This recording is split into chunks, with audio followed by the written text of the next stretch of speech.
Being discharged from the hospital can be both a happy and scary time. Patients need to keep track of so many issues to ensure the transition home is both safe and smooth. Come watch as I discharge one of my patients from the hospital after an episode of atrial fibrillation, or AFib. Tell you, Mr. Adams, your exam looks great. Your atrial fibrillation certainly is in control, and I think you're ready for discharge.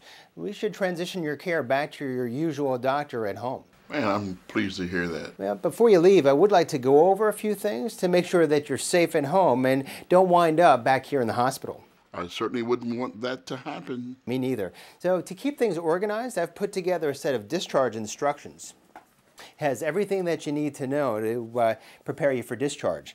And I'd like to start off with the medications that you're taking. Okay, there's my blood pressure medicine, my cholesterol medicine, and my diabetes medicine. Absolutely. Now, knowing what medication you're taking and why you're taking them is really important.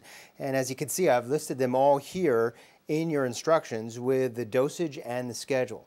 Now, have you had any trouble in the past with actually getting your medication or remembering to take them? After I get them, I put them in my weekly pill box, and I put them on my nightstand so I won't forget them. Well, that should work. Now, as for medications, I don't want you starting any new medications, including over-the-counter pain or cold medications, before you talk to your primary doctor.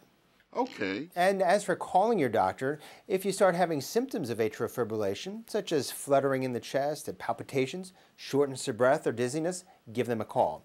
But if you start having symptoms of a stroke, you need to call 911 and get to the local emergency room as quickly as possible.